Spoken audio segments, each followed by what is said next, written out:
I've heard there is a season for everything.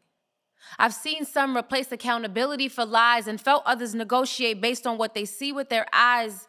And still, I'm forced to keep in mind that none of us are exempt while life exists in a continuum of seasons, places, and time, drawing us into familiar and unusual moments, producing a series of thoughts tied to emotions, teaching us lessons and creating tests, encountering conversation, conflict, and commotion as our lives move in a linear direction, yet aging circulates on the dials of a clock. Twisting the plot, infants and elders both need to be watched. We can treat wisdom as ideas instead of knowledge, and testify that time isn't cheap, as if we could spend time like money is earned until we are taxed with no returns. So our minds race because our hearts pace, because it's hard to discern without the word.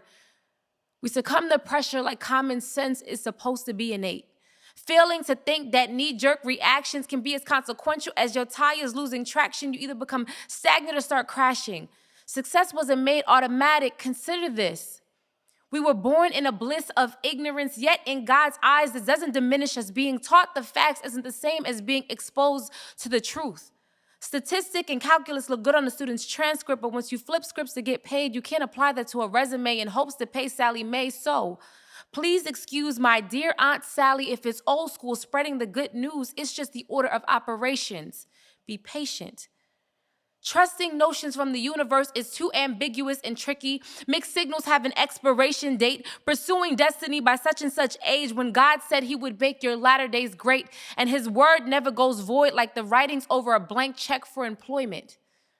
Every day we are breathing proves that we are granted occasions to unlearn, grow, and change, an opportunity to process what we will do with our days. Complaining and comparisons drown out that small, still voice.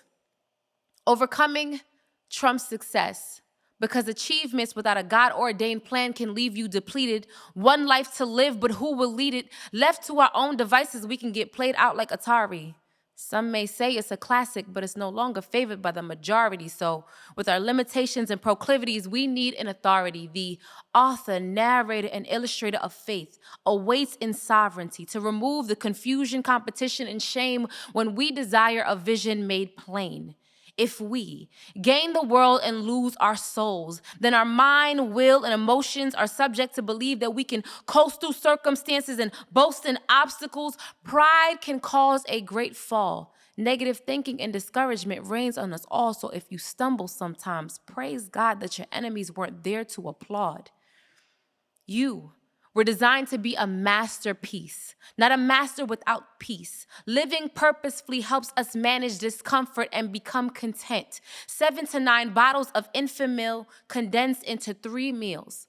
When a baby grows teeth, it's uncomfortable and agitating. But if it didn't grow, it would prolong when they get fed. So don't let others' progress get to your head. Growing pains are a process. Wisdom teeth only cause pain when the growth you've made starts running out of space to maintain. So you're wise beyond your years, but you keep a company of fools. And when it doesn't benefit you, they need to get pulled. It is your life. You choose what you will gain and what you will lose. Trying to take up several seats, you become the elephant in the room. Believing is one thing, but do you have the faith to try? Because faith without works isn't just dead. It means it's not alive. Crawl, but don't compromise. Run despite growing weary.